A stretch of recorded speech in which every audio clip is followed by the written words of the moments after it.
Silver style presents fathers डेच्या आजच्या खास भागात तुम्हा सगळ्यांचं स्वागत आहे. हा व्हिडिओ बघत असणाऱ्या सगळ्या सुपर डॅड्सना हॅपी फादर्स डे. आज आपण अशाच एका कूल डॅडला भेटायला जातोय. खरं तर त्यांनी सोसायटीमध्ये एक एक्झाम्पल सेट केला आहे की आई इतकीच मुलाची काळजी बाबाही घेऊ शकतात आणि तिच्या खांद्याला खांदा लावून सगळी कामं करू शकतात.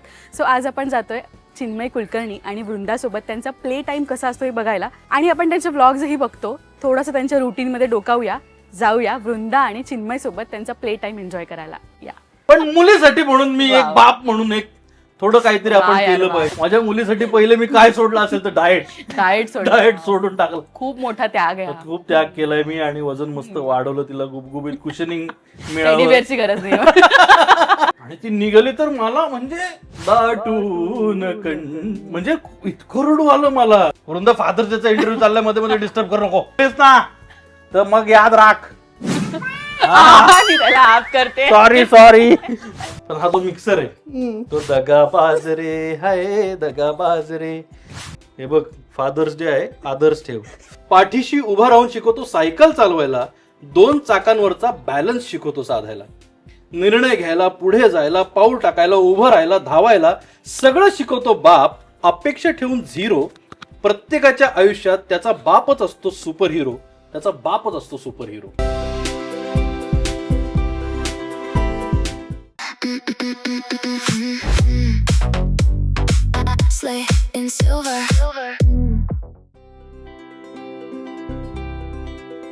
मी येऊ का तुमच्या प्ले टाइम मध्ये? या हाय वृंदा. हाय कर. हाय. अरे, चला. भूर जायचं, भूर चालली. बापरे, हे काय चिन्मय? हे रोज सकाळी असं असतं का? रोज सकाळी दिवस रात्र कधीही असतं असं. ते आवरून ठेवायचं, ती झोपते, मग ती उठली की परत सगळं खाली घेऊन येते. पण आज हिच्या प्ले ग्रुपला सुट्टी आहे का? आज आम्ही पाठवलं नाहीये तिला जरा तब्येत तिची थोडीशी नरम गरम असल्यामुळे. पण मुली बघ ना, बरं नसेल तरी त्यांची एनर्जी ही अशी असते, जोरदार खेळते. पण मी म्हटलं की तुझा हा सकाळचा टाइम थोडासा बिझी असतो, कारण का तिच्या कधी मोनिकाला शूट असेल तेव्हा तू सगळं मग तर म्हणजे मी ओला चिंब असतो. मी तिला आंघोळ घालण्यापासून तिचं आवरण्यापासून सगळं करणं असतं आपल्याकडे. त्यामुळे त्याच्यात खूपच पळापळ. पण सगळ्यात चांगली गोष्ट काय माहिती का, त्यामध्ये मोनिका बाकी सगळी तयारी करून जाते. म्हणजे तिचा डबा, बॅग भरणं सगळं मोनिकाने रेडी ठेवलेलं असतं. मला फक्त तिला उचलायचं असतं, बुचकाळून काढायचं पाण्यातलं आणि घेऊन जायचं. हे पण टास्क आहे, नाही. पुरुषांसाठी तर खूपच अवघड आहे, कारण आम्ही कधीच लहानपणापासून आमच्या अपब्रिंगिंग मध्ये असं नसतं. मुलींच्या मध्ये कदाचित असतं बऱ्याचदा. लहान मुलांबद्दलचा ओढा मुलींमध्ये जास्त असतो, तो मुलांमध्ये फार क्वचितच आढळतो. सो वृंदा, बाबाला हॅपी फादर्स डे केलंस का?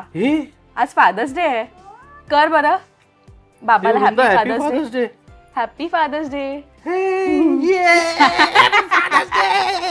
ती म्हणत मला अजून कळत नाहीये, पण मला जेव्हा कळेल तेव्हा ती आधी डॉटर्स डे नीट सेलिब्रेट करायचा, मग फादर्स डे काय ते बघू आपण. Yes, but every father's day और mother's day is a daughter's day, son's day. पण म्हणजे आता हे चित्र बदलतंय ना, की वी आर प्रेग्नेंट ही जी कॉन्सेप्ट आली ना, तेव्हापासून मला असं वाटतं की कधीच असं बोलावं वाटत नाही की फक्त स्त्रियाच हे सगळं करत असतात. तू इक्वली सगळं करतोयस. मी तुझे व्लॉग्स बघत असते आणि त्यातूनही मोटिवेशन मिळतं. चिन्मय, तुला काय कमेंट्स आल्यात? कारण का काही महिला आता पण अशा आहेत की त्यांना बिलकुल हेल्प मिळत नाही, की फक्त मुलाकडे बघा, जॉब पण करा, पण घरी येऊन पण त्यांना सगळं करायचं असतं. पण अशा जेव्हा स्त्रिया तुला मेसेज करतात, तुला डीएम्स आलेत का? आता खूप आलेत, खूप मेसेजेस. कमेंट्स मध्ये खूप, डीएम्स पेक्षा कमेंट मध्ये. युट्यूबला खूप लोक बोलतात की किती चांगला नवरा आहे, किती चांगला नवरा आहे. फक्त मला असं होतं की कधी यांनी मोनिका समोर बोलू नये, नाहीतर ती सगळी पोलकोल करून टाकेल. काय असतं शेवटी, मी करतो माझ्या परीनं, मी माझ्या परीनं शक्य तितकं करतो, नाही असं नाही. पण मोनिका जे करते ना, म्हणजे मी जर ते आता आपण म्हणतो ना iceberg, tip of an iceberg आणि खाली खूप असतं, तर मी टिप ऑफ एन आईसबर्गच आहे, की वरचा पोर्शन, आणि तो दिसतो माझा सोशल मीडियावरती दिसतो. पण त्याच्या मागे प्रचंड जास्त मेहनत, अख्खं घर सांभाळण्याचा, डोलारा सांभाळण्याचा तिच्यावरती, मोनिकावरती जबाबदारी असते.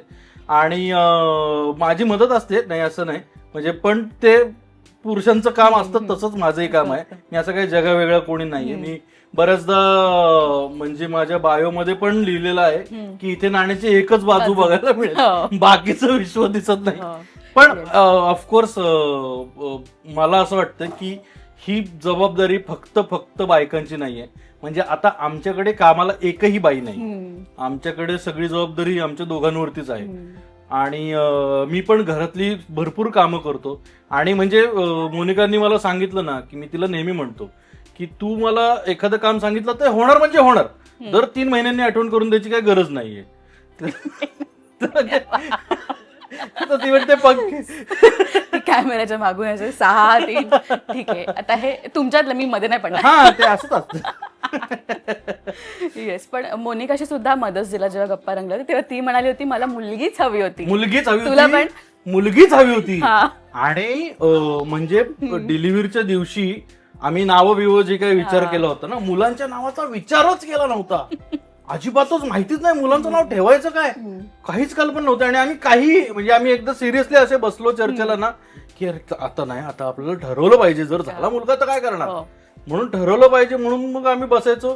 मग त्याच्यात काहीतरी विनोदच व्हायचे त्याच्यामध्ये की चमचा नाव ठेवा का, जे हातात असेल ते, डबा नाव ठेवा का वगैरे, काही म्हणजे त्याला काही लॉजिकच नव्हतं, फालतूगिरी. आणि जेव्हा त्या नर्सनी येऊन सांगितलं ना तुझ्याबद्दल बोलतोय बाबा, तुझ्याबद्दल बोलतोय, हो मग हाऊ लकी यू आर, तू झालीस, तेव्हा आम्हाला केवढा आनंद झाला. आम्हाला सगळ्यात मोठा प्रश्न चला आता नावाचा विचार करायचा नाहीये, नाव ठरलेलं आहे. त्यामुळे मुलगीच हवी होती, अनडाऊटेडली मुलगी हवी होती. कारण काही मुलं बघितली ती इतकी व्रात्य वांड असतात की हे का मुलाकडनंच येत आहे हे. म्हणजे मी नव्हतो तसा, पण मला 2 माझे मामे भाऊ आहेत, त्यातला मोठा जो आहे तो अत्यंत डेंजर आहे. त्यांनी काय केलं तुला किस्सा सांगतो. त्यांनी काय केलं, सोसायटीतल्या पोरांना म्हणाला तुम्ही मला दगड मारा बघा मी कशी चुकवतो. 5वी 6वीत होता आणि तो पळाला आणि सगळ्यांनी त्याला दगड मारली. तर त्यातले 2 दगड त्याला लागले. मग मामा माझा ओरडला तू काय बावटच काय, हे काय करतो. तर म्हणलं बाबा पण मी इतके दगड चुकवले, 2च लागले फक्त मला. अशी पोरं असतात. त्यापेक्षा हे मुली एनी डे बेटर. म्हणजे पण म्हणजे एक मुलगी म्हणून मी सांगू शकते की आम्ही ना विचार करतो की बाबा जर हे आता आपण असं केलं तर काय होईल, घरी जाऊन मार काय होतील. मुलं हे विचार करत नाहीत, त्यात अग्री करते, टाळ्या वाजवते. पण फक्त ती जी म्हणे ना की बाईचं आयुष्य बदलतं किंवा एक नवीन तिला आयुष्य मिळतं प्रेग्नन्सी नंतर जेव्हा बाळ होतं, मला असं वाटतं की आत्ताच्या घडीला हे फादर्सच्या बाबतीत पण खरं आहे. खूप होतं. म्हणजे मी इतका इमोशनल व्हायला लागलोय, मी इतका गोष्टींकडे वेगळ्या दृष्टीने बघायला लागलोय. म्हणजे आता काल परवाचीच गोष्ट आहे की ती 2 दिवस आजारपणामुळे पूर्ण वेळ माझ्याकडे चिकटूनच होती. म्हणजे माझ्या अंगावरच झोपलेली होती ती पूर्ण वेळ. तिचं फेवरेट. पण त्याच्यासाठी करून ठेवलंय मी, असं काय नाही. मी तसा फिटनेस मला खूप आवडतो, पण मुलीसाठी म्हणून मी एक बाप म्हणून एक थोडं काहीतरी आपण केलं पाहिजे म्हणून मी सॅक्रिफाईस केलं डाएट वरती माझ्या. आणि मी माझं टायटल आहे माझ्या मुलीसाठी पहिले मी काय सोडलं असेल तर डाएट सोडून टाकलं. खूप मोठा त्याग आहे, खूप त्याग केलाय मी. आणि वजन मस्त वाढवलं, तिला गुबगुबीत कुशनिंग मिळालं. गरज नाही. तर काय मी सांगत होतो, तर इमोशनल खूप. तर तिला मोनिका म्हणली की मी आता तिला डे केअरला सोडून, मला पण काल बाहेर एका मीटिंगसाठी जायचं होतं आणि तिलाही 2-3 काम होती. ती म्हणली मी थोड्या वेळासाठी सोडते तिला. आणि ती निघाली तर मला म्हणजे दाटून म्हणजे इतकं रडू आलं मला. आणि माझं इथं घसा दुखायला लागला. मग मोनिका बघायला लागली माझ्याकडे. मी आतमध्ये गेलो, गपचूप कोपऱ्यात जाऊन रडायला लागलो.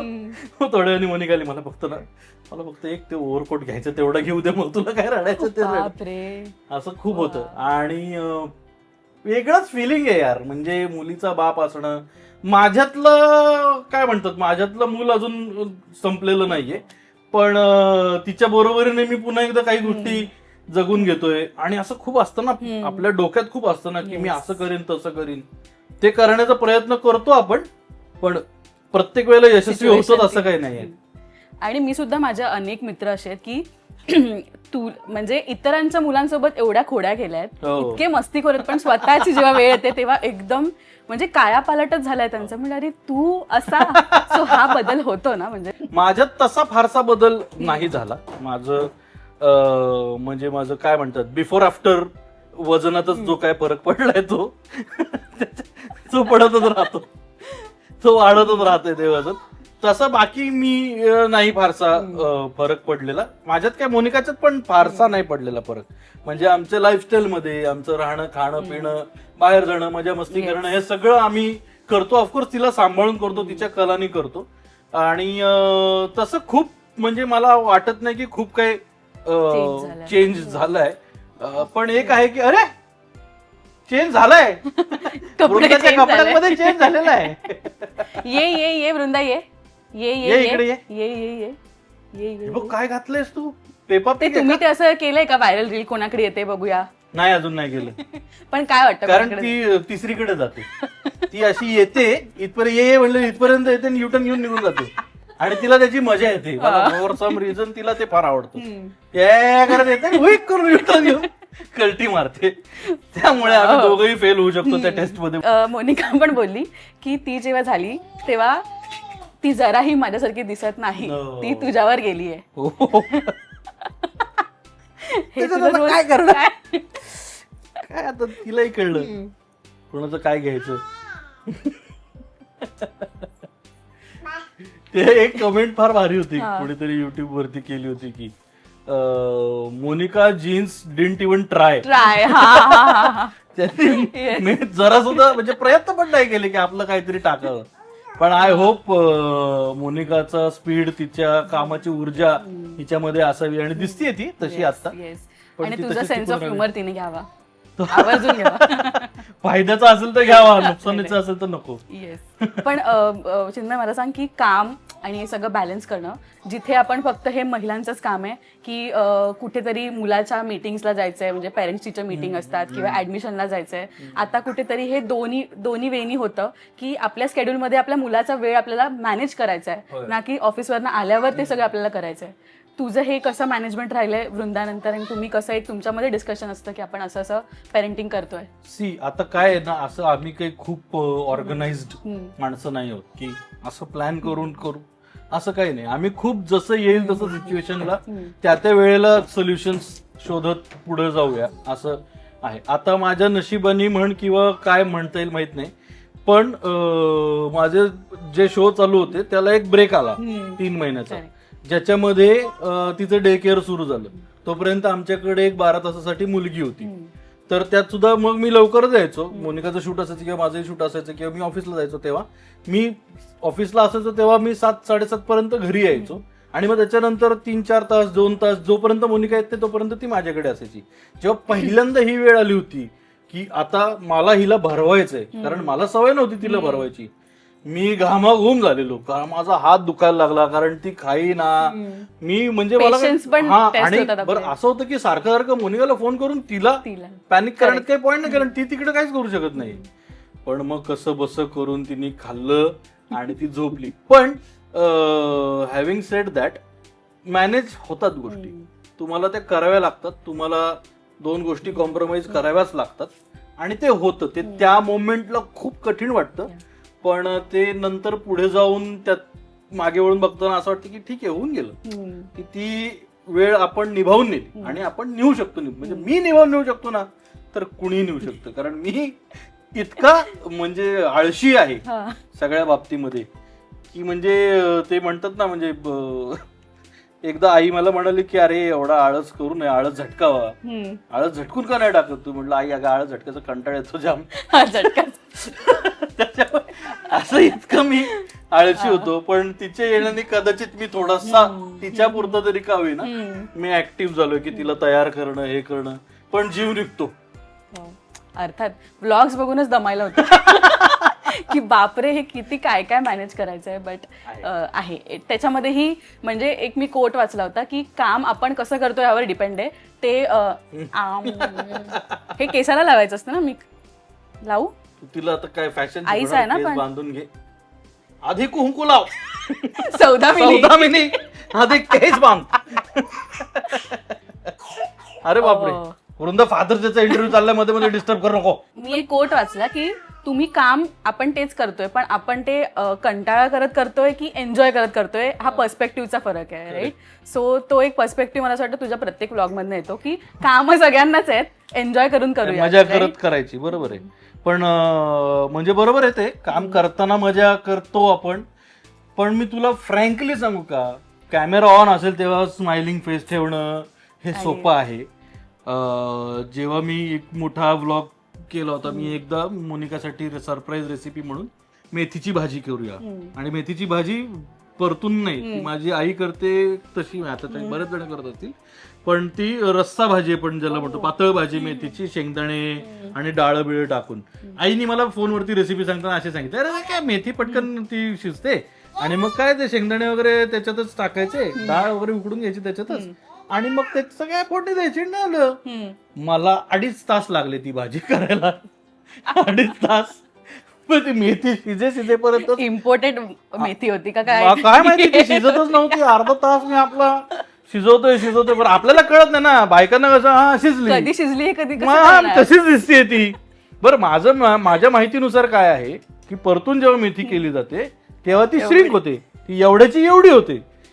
ती उकडायला ठेवलं तर त्याच्यात काही फरक नाही पडत, ती तेवढीच राहते. तर ती एवढी क्वांटिटी झाली, पण नशिबाने ती चांगली झाली. तर त्याच्यामुळे ते करेपर्यंत माझी कंबर मोडली होती. पण व्हिडिओ मध्ये तुला वाटणार नाही की व्हिडिओ बघताना असं वाटतं काय मजा करत चाललंय, असं नाही होत ते. पण मजा करावी, तुम्ही एन्जॉय करावं आणि त्याची मजा घ्यावी असं मला वाटतं. आणि तू म्हणालीस तसंच आहे की आपण कुठल्या पद्धतीने त्या कामाकडे बघतो आणि कसं ते काम करतो, ती पद्धत फार महत्त्वाची. Yes yes. आणि आपण आधीपासून ऐकलं असतं ना की तू जेव्हा बाप होशील तेव्हा तुला कळेल, आता नाही कळणार. मला कधीच पण माझ्या घरच्यांनी असं बोललेच नाहीत. माझे बाबा मला कधीच असं म्हणाले नाहीत तू बाप होशील तेव्हा तुला कळेल वगैरे. मला उलट आता कळतंय खरं खरं काय हो रे, त्यांनी केलं असेल ना हे. त्यांनी हे आता म्हणजे मी कोल्हापूरला होतो तर मला आठवतंय, आता आम्ही हिला घेऊन कोल्हापूरला गेलो होतो आणि मला आठवतंय तेव्हा मी, माझी मोठी बहीण आणि आई असे आम्ही तिघच एसटीने कोल्हापूरवरून पुण्याला यायचो. मला असं व्हायचं आई या 2 बाळांना कसं मॅनेज करत असेल, म्हणजे आम्हाला कारण खूप सारे प्रॉब्लेम्स असतात. म्हणजे वॉशरूमला जायचं, आता मला कुठे पाठवायचं, कसं करायचं, तर ते आत्ता मला रिअलाइज होते. पण त्यांनी कधी बोलून नाही दाखवलंय, मी त्याला बोलून दाखवणार. ही मोठी होते, आपण व्हिडिओ सगळे काढून ठेवलेले हे बघ. व्हिडिओ जर तिचे आंघोळ करतानाचे रडतानाचे व्हिडिओ की बघ तू कसा त्रास दिला होतास, हे सगळे आमच्याकडे पुरावे आम्ही असं ऑन रेकॉर्ड ठेवलेलं आहे. उद्या जर ती जाऊन पुढे जाऊन काय उलट सुलट बोललीस ना तर मग याद राख. त्याला आप करते, सॉरी. बरं, आता मी तुझ्या रुटीन मध्ये हे म्हणजे आम्ही जे ब्लॉग मध्ये बघतो ते आज कुठेतरी आपण इथे लाईव्ह बघूया. काहीतरी प्लॅन केलंस आमच्यासाठी, काहीतरी तू बनवणार. काय करूया आपण, एक मस्तपैकी सीझन आहे, आज मी त्या रंगाचा शर्ट घातलाय, तर आपण एक मँगो ज्यूस करूया. डिटेलिंग गाईज, डिटेलिंग म्हणजे मँगो मिल्कशेक करूया तुमच्या सगळ्यांसाठी. फक्त आता ह्याच्यात प्रॉब्लेम काय माहितीये का, अपेक्षांचं ओझं कसं असतं मी तुला सांगतो. मी जेव्हा रील करतो तेव्हा मी आधी शूट करतो, मी वाटेल ते शूट करतो, आणि नंतर मी डोकं धरून बसतो की आईच्या गावात आता ह्याच्यावर मी काय बोलू की ज्यांनी गमतीशीर वाटेल. ते मी लाईव्ह, लोक म्हणतात कसं सुचतं, खूप वेळ लागतो सुचायला, अजिबात ते असं ओघवतं वगैरे सुचत नाही. तर त्या अपेक्षा ठेवू नका, आपण जितकी मजा मस्ती करत करता येईल तितकं करूया. चला मँगो मिल्कशेक करूया. आणि वृंदाचा मध्ये मध्ये प्रेझेन्स असेल दमदाटी करायला की हे साखर नको घालू.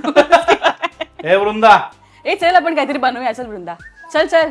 तर पूर्व तयारी झालेली आहे, आम्ही आलोय मदतीला. या हे आपण याला मिक्सर म्हणतो, तर आपण रील मध्ये याला विद्युत वरवंटा असं नाव ठेवलेलं आहे. तर आज हे वरवंट्याचं नाही तर विद्युत रसवंतीचं काम करणार आहे. तर याच्यामध्ये हे मिक्सरचं भांड घेतलं मी रोज बघते, नाही. आणि याच्यामध्ये बघा आंब्याचा रस मी ऑलरेडी काढून ठेवलेला आहे प्रचंड मेहनतीने, खूप कष्टाने. ते मला टिपिकल असं आम्ही सारे खवय्याचा एपिसोड आधी सगळं करून ठेवतात ना आपण लहानपणी, विचार कधी करतात. हो, मला फार आवडतं. आणि ते मी ना फार पूर्वी ना स्वतः आम्ही सारे खवय्ये करायचो, आणि मग थोडंसं मीठ घालूया स्वादानुसार नमक, असं करत आपण जेव्हा कधी खायला बनवतो तेव्हा आपलं आपलं स्वतःला मनोरंजन करत करायचो. आता त्याचे रील्स मध्ये रूपांतर झाले. आणि सांडलं रिअलिस्टिक आहे हे. रील मध्ये मी कधी कधी ठेवतो, कधी कधी ठेवत पण नाही. प्रत्येक वेळेला ठेवतोच असं काही नाही. तर ते सांडतं बिणतं सगळं, सांड लवंड वगैरे सगळी होते. बऱ्याचदा मी स्वतः आवरतो आणि बऱ्याचदा मोनिका आवरते पसारा नंतरचा. दुसरं बऱ्याचदा जरा मोठं होतं. काय आता ती घरात आहे, आजूबाजूला तिचा वावर आहे, त्यामुळे लक्ष आहे. त्यामुळे मी फार खोटं बोलू शकत नाही. ती नसती ना आता तर मी म्हणलं असतं सगळं आवरून मीच ठेवतो. पण ती नेमकी आहे, काय करणार. फादर्स डेचं असलं तरी काय असं काय लगेच फादरला वेगळा डिस्काउंट मिळत नाही कुठे. आता जिची असते खात्री ती म्हणजे कात्री. आणि हे गोकुळचं दूध आहे बरं का, आमच्या कोल्हापूरचं गोकुळचं फेमस दूध आहे. होय, आणि ते गाईचं आहे खरं, पण चालतंय गाईचं असलं तरी काय होते. कोल्हापूर म्हणले की गोकुळ. परवा आम्ही कोल्हापूरला गेलतो की नाही, मी फक्त चहा पिलो कारण का फक्त गोकुळच्या दुधातनं चहा बनवला होता.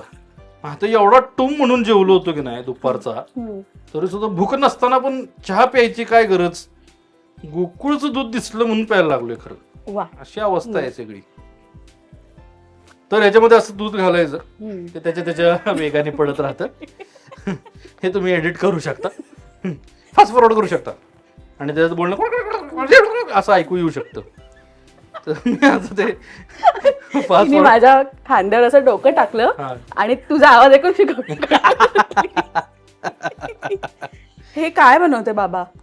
वृंदा तुझ्यासाठी बनवतोय बघ. मी तुला झोपवणं अपेक्षित आहे. ती अजून खायला लागली नाही. देऊ शकतो आपण थोडं तिला. म्हणजे अगदीच कालच डॉक्टरने सांगितलं तुम्ही आता साखर सुरू करू शकता तिला, त्यामुळे आम्ही करू. वाव, हे बघ हे बघ हे बघ, यम्मी मँगो मिल्क शेक. याच्यापेक्षा गायीने जास्त लवकर दूध दिलं असेल. एवढ्या पिशवीत नाही यायला एवढा वेळ लागतो. आम्ही रील्स म्हणजे मी तुला आधी पण म्हणाले की एकदा जेव्हा मी तुझी रील येते मला फीडवर, तर मग असं वाटतं अजून काय मिस झालंय माझ्याकडनं, जाऊया जरा प्रोफाईलवर. आणि मग तो लूप लागतो, तो संपत नाही. एक तास तरी संपत नाही. आईच्या गावात बापरे. साखर थोडीशी आपापल्या वजनानुसार. माझं भरपूर वजन आहे त्यामुळे मी भरपूर साखर खातो. मला मेंटेन करावं लागतं वृंदासाठी. आणि कंटिन्युटी ब्रेक होते ना. आता मी कसं हे रील स्टार आहे ना मी, आता मला टोल माफी पण आता जाहीर झालेली आहे. त्याच्यामुळे काय पण बोलतो बाबा आहे ना. त्याच्यामुळे थोडी साखर हो टाकायची. बघ तू बघ, माझ्यासाठी रोजचं आहे.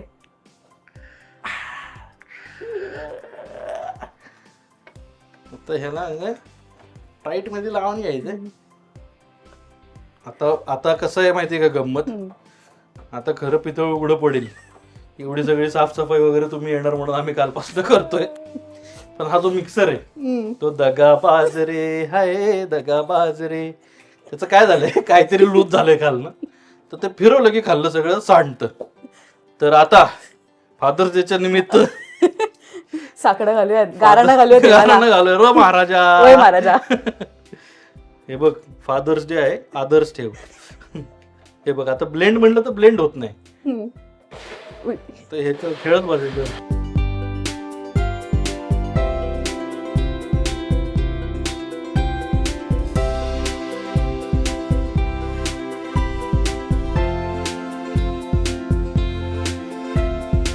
वाव, भरपूर झालंय. अर्धा ग्लास प्यारे. हे जे मिक्सरचं भांड आहे ते असं धुवायला नाही टाकायचं. याच्यामध्ये थोडस असे दूध टाकायचं,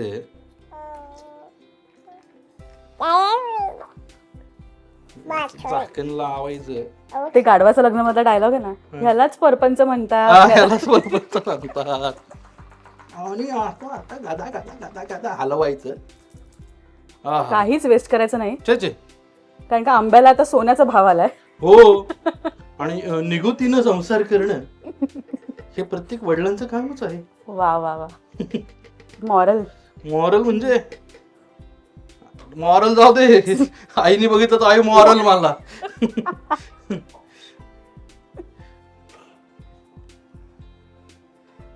आता हा डॅड जोक होता, ठीक आहे. फादर्स डेला बघ काय डॅड जोक वरतीच चाललंय करिअर, हे लक्षात घे तू. हस हे झालं, हे नंतर आई होईल.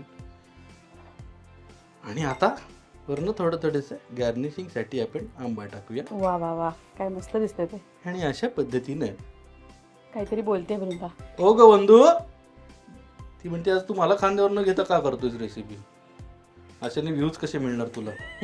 एकटा एकटा करायला लागला तर व्ह्यूज जातील. तिला हातभार लावायचा आहे. अशा पद्धतीने मँगो मिल्क शेक, हा दुबईचा कुठलाही शेक नाहीये, हा मुंबईत बनलेला शेक आहे. घ्या मित्रांनो. त्यांचे हात व्यस्त असल्यामुळे चला घ्या पहिला गुट. सुरू केलं. ह्याला काय अर्थ आहे. इतकं सुंदर दिसत होतं की मला ते राहवलंच नाही. दिसत सुंदर होतं, लागतंय कसं, लागतंय पण छान. दिसत खूप गोष्टी सुंदर, पण ते असतातच असं नाही. येस, पण खूप छान झालंय. म्हणजे तुझ्या रुटीनचा आज छोटासा का होईना एक पार्ट होता आला. वा वा. आणि आपण मला असं वाटतं हे ना स्प्रेड आउट करूया की कुठलंही काम छोटं नसतं किंवा कुठलंही काम मोठं एकत्र केलं तर मग ते बॅलन्स आउट होतं. आणि तू परफेक्ट एक्झाम्पल आहेस, म्हणून हा फादर्स डे आम्हाला तुझ्यासोबत सेलिब्रेट करायचा. काय भारी, माझा दुसरा फादर्स डे आय थिंक. आणि पण पहिल्या फादर्स डेला वृंदा अगदीच लहान होती, तर दुसऱ्या फादर्स डेला तुमच्या सगळ्यांबरोबर अशा पद्धतीनं मला तो दिवस साजरा करता येतोय, याची गंमत मला वाटते. मज्जा येते. आणि अशा फादर्सची खरंच आपल्या समाजाला गरज आहे. आणि हे आपण एक जागरूकता निर्माण करूया सगळ्यांमध्ये की प्लीज असे कूल डॅड्स, तू कूल आहेसच. थँक्यू. Come on guys. पण हाच झोन असणार ना तुझा, ही जेव्हा मोठी चिलाउट एकदम तिच्यावरती, ती जो झोन पकडेल तो मी पकडेन, आपल्याला तसं काय नाही. सिल्वर स्टाईल बाय PNG ची स्टायलिश सिल्वर ज्वेलरी खरेदी करायची असेल तर स्क्रीनवर दिलेला हा QR कोड स्कॅन करा. डिस्क्रिप्शन मधल्या लिंक वर जाऊन सुद्धा तुम्ही खरेदी करू शकता. Happy shopping. तर आज चिन्मय असा चान्स मिळेल ना मिळेल ऑन कॅमेरा बाबांना आज थँक्स म्हणायचं असेल तर ते काय असेल? माझ्याकडे ना एक मी कविता केलेली आहे बाबांवरती, तर मी वाचू का ती? पण मी एका शो साठी केली होती जी ऑलरेडी कदाचित टेलिकास्ट झाली आहे, ती कदाचित आता फादर्स डेला रिसर्फेस होईल. एक दोन कविता केल्या होत्या, त्यातली एक मला सापडलीच नाही, पण एक जी सापडली आहे ती मी वाचतो. क्या बात, प्लीज प्लीज. बाप, पप्पा, आप्पा, अण्णा, प्रत्येकाची हाक मारायची पद्धत वेगळी. तू येताच घरात पोरं जमा होतात सगळी. माझ्यासाठी काय आणलं, सांगितलेलं खाऊ, शाळेच्या प्रोजेक्टचं साहित्य विचारतात सगळे हटकून. तुमच्यासाठी काय करू विचारतो का कोणी स्वतःहून. प्रत्येकाच्या तक्रारींचा ऐकून घेता पाढा, पण एक सांगा बाबा, स्वतःसाठी वेळ तुम्ही कधी काढाल थोडा. मूल जन्माला येतं तेव्हा आई सोसते बाळंत कळा, पण या सगळ्या काळात बापाच्या डोळ्याला नसतो डोळा. बाळ बाळंतीन सुखरूप आहे ना विचारतात सगळे, त्यांनाच पडतात नातेवाईकांचे वेडे. दोघांच्या अभिनंदनाचे कौतुकाचे नुसते पडतात सडे, पण या सगळ्यात दिसत नाही बाप कोडाला, जो धावतो सर्वप्रथम आणायला पेढे. बाळ मोठं होतं, आई मुलाचं नातं होतं घट्ट, बाप मात्र भेटत नाही फार, पोरांसाठीच घेत राहतो काबाड कष्ट. लहानपणीचे आपले फोटो बघा, शक्यतो आई सोबतच असतात सगळे. आपल्या हसऱ्या चेहऱ्या मागे बापाचे कष्टच असतात वेगळे. इकडे बघ बाळा, इकडे बघ, इकडे बघ, माकड बघ माकड, वाघ कसा वरतो, वाव. लेकरू एकदा हसावं यासाठी कॅमेरा माग वाटेल ते करतो बाप त्याचं नाव. पोरगा मोठा झाला त्याला बाईक दिली पाहिजे, पोरगी मोठी झाली तिच्या लग्नाची तजवीज केली पाहिजे. कपडे लत्ते शिक्षण ट्रिपा पोरांचे सतत वाढत राहतात खर्च, पण दिसत नाही कोणाला बाप वर्षातून एकदाच घेतो शर्ट. म्हणून सुरळीत चालतं घरट. बाप काय करतो नेमकं, बोट धरून शिकवतो चालायला, सगळ्यात पहिले तोच शिकवतो आई म्हणायला. पाठीशी उभा राहून शिकवतो सायकल चालवायला, 2 चाकांवरचा बॅलन्स शिकवतो साधायला. निर्णय घ्यायला, पुढे जायला, पाऊल टाकायला, उभं राहायला, धावायला सगळं शिकवतो बाप. अपेक्षा ठेवून 0. प्रत्येकाच्या आयुष्यात त्याचा बापच असतो सुपर हिरो, त्याचा बापच असतो सुपर हिरो. अशी एक छोटीशी कविता केली होती. क्या बात आहे. छोटीशी पण त्याचं महत्व आणि ती खूप काही बोलून गेली आहे. पण ते जे तू म्हणालास ना की एकच शर्ट वर्षभर, ते खरंच आहे. हो म्हणजे असं नाही की आपल्याकडे पैसा आला तरी पण त्यांची मेंटॅलिटी आणि त्यांचं थिंकिंग तेच आहे की तुम्ही अगदी, तुमचं घ्या, अगदी. मला म्हणजे हे हे पुरेसं आहे. करेक्ट. आणि ही कविता माझ्या वडिलांच्या जनरेशनसाठी. आपण असलं काय करत नाही. आपण मजबूत पैसे स्वतःवरती पण खर्च करतो, मजा करतो आणि ते केलं पण पाहिजे. कारण आपण सुखी राहू, आपली मुलं आपल्याकडे बघून शिकतात, तर त्यांनाही आनंदी राहणं शिकता आलं पाहिजे, तर मजा करता आली पाहिजे. Yes. So thank you so much Chinmay, तू वेळ दिल्याबद्दल. आणि happy fathers day. Thank you so much. एक छोटस गिफ्ट आहे आठवण म्हणून. Best dad in the world. हे अवॉर्ड आम्हीच तुला दिलंय. क्या बात आहे. Thank you so much. Yes, thank you so much Chinmay आणि happy fathers day. Happy fathers day to every father and every mother and every kid. Yes. तुमच्यामुळे बाप आहे. बापाचं स्वतःच असं अस्तित्व कमी आहे. आई असते, मूल असतं, म्हणून बाप असतो. वा, क्या बात. Thank you Chinmay. Thank you so much. Thank you. Bye bye. Bye करा. बाय.